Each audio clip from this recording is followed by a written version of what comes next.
Hi, everyone. My name is Jolene Heineman, and I work at Oak Park River Forest High School where I teach English.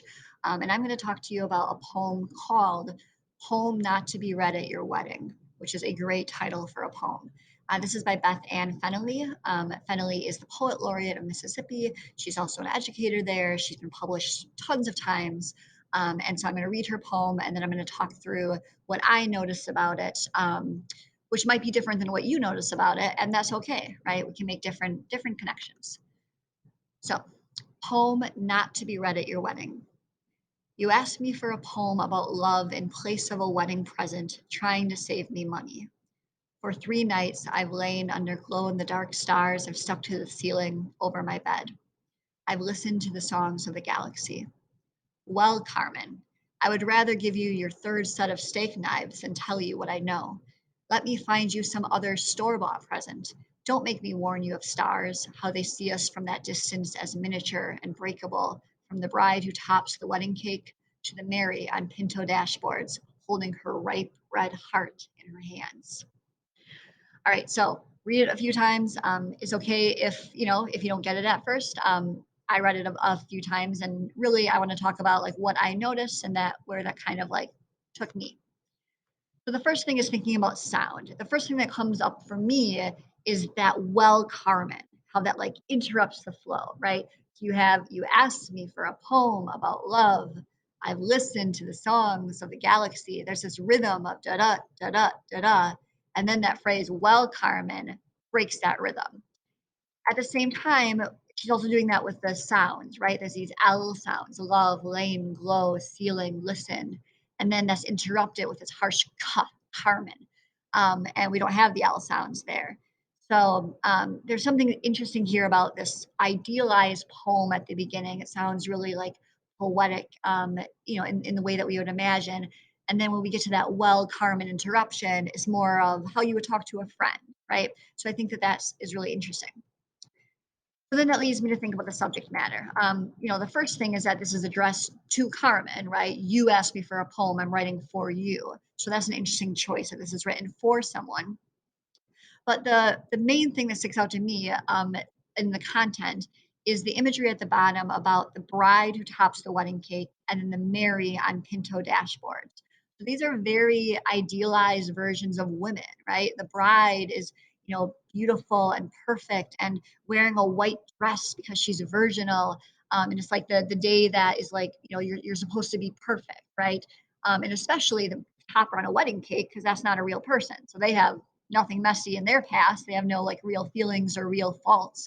It's just the perfect doll, right? And then Mary, I mean, the Virgin Mary, the Immaculate Mary, she was so good and pure that she could give birth to Jesus Christ, right?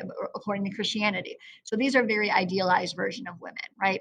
Um, and so for me, what I was thinking a lot about is the idealized imagery versus the messy reality, right?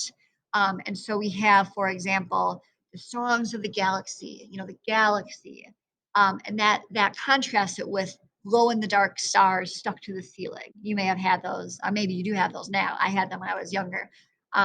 So that these plastic stars stuck to the ceiling is the messy reality, and the songs of the galaxy is the idealized, right?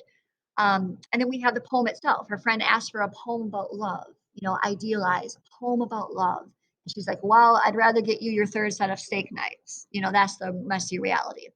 Um, and then, of course, we have, the perfect bride, the perfect Mary. What's interesting about that Mary is that she's sitting on a Ford Pinto dashboard. And I Googled this, but a Ford Pinto actually is apparently known for being very destructive. Like, I mean, there's something wrong with like the fuel tank.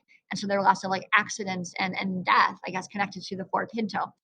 So specifically having the perfect woman, Mary, on the Ford Pinto that's a specific choice, right? So the messy destruction versus the idealized woman. Um, so then it comes up with like, what does that mean about weddings or about love, right? What might Fennelly or what might this poem be saying, right? So, you have this on your wedding day, you want everything to be perfect. You put in all this money, all this time, it's supposed to be perfect. But often it doesn't turn out that way, right? It's a little bit messy, it's a little bit dramatic, things don't flow right always.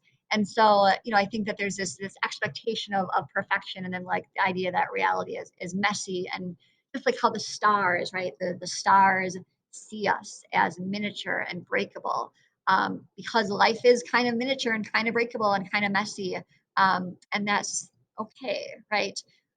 So, to kind of connect to this, what I would think about is, you know, Fennelly is writing this. It's an occasion poem, basically. It's a poem for a specific occasion, a wedding in this case, a loved one's wedding.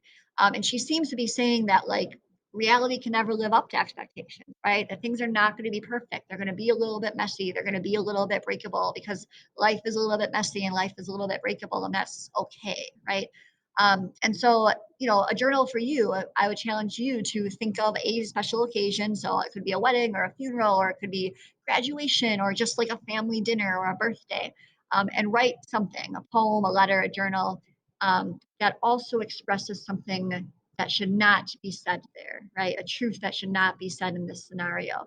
So this was a poem that should not be read at your wedding. So you're going to write something that should not be said or not be expressed at this occasion, even if it's true, right? You could also address it to someone like Fennelly does, or it could be, just kind of your own thinking. And yeah, like when you write to Fennelly, I mean, I would ask her like why. I mean, why was this in your mind, right? This expectation versus reality. I also am curious about whether she gave her friend the poem, right, and how her friend thought about it as well. I think that would be really really fun to ask. So yeah, I hope you like the poem. I thought that there's a lot there, and you might get something different out of it than I did. But those are my thoughts about it. So thanks so much, everyone.